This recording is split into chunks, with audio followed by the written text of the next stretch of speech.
NEIR system সংস্কার বিষয়ে আলোচনা করতে বিটিআরসি কার্যালয়ে গিয়েছেন মোবাইল বিজনেস কমিউনিটি বাংলাদেশের নেতারা।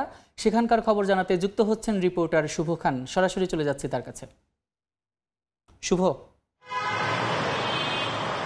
এনইআইআর সিস্টেম সংস্কারের দাবিতে বিটিআরসি কার্যালয়ে কিন্তু মোবাইল বিজনেস কমিউনিটি বাংলাদেশের নেতারা বিটিআরসি কার্যালয়ে এসেছেন এবং আমরা দেখেছি যে বেলা 11টার পর 10 সদস্যের একটি প্রতিনিধি দল বিটিআরসি কার্যালয়ে প্রবেশ করেছেন এবং কিছুক্ষণ আগে তারা ভেতরে প্রবেশ করেছেন বৈঠকে বসার উদ্দেশ্যে।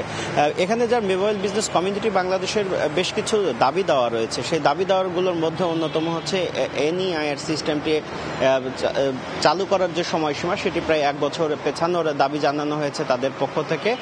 তবে সরকারের পক্ষ থেকে আসলে এই বিষয়ে কোনো সাড়া দেওয়া হয়নি। এর কারণ হিসেবে সরকার বলছে যে আর্থিক প্রতারণা সহ বিভিন্ন অপরাধমূলক কর্মকাণ্ড সেটি নিয়ন্ত্রণ করার জন্য আসলে এই এনইআর সিস্টেমটা চালু করা অত্যন্ত জরুরি এবং বিপরীতে আসলে মোবাইল বিজনেস কমিউনিটি বাংলাদেশের নেতারা বলছেন যে এনইআর সিস্টেমটা 1 বছর পেছানোর দাবির মূল কারণ হচ্ছে তাদের কাছে বিটিআরসি হিসেবে প্রায় 50 লাখের অধিক হ্যান্ডসেট রয়েছে যেগুলো আসলে ট্যাক্স ফাঁকি দিয়ে বাংলাদেশে আনা হয়েছে। তো তারা চাচ্ছেন যে আসলে একটা শুল্ক দিয়ে সেই ট্যাক্স ফাঁকির ফোনগুলো তারা আসলে বৈধ করতে চান, সেই কারণেই তারা কিন্তু এই দাবিটি করছেন। এবং আর একটি বিষয় হচ্ছে যে তাদের আমদানি সহজকরণ এবং তাদের যে শুল্ক রয়েছে সেই শুল্কটা কমিয়ে নিয়ে আসা। তো বৈঠক চলছে, এখন বৈঠকের পরে সরকারের পক্ষ থেকে কি বার্তা দেওয়া হয় সেটি পরবর্তী সংবাদে আমরা দর্শকদের উদ্দেশ্যে জানিয়ে দিতে পারবো। তো এই ছিল আগারগাঁও থেকে আমার কাছে সবশেষ।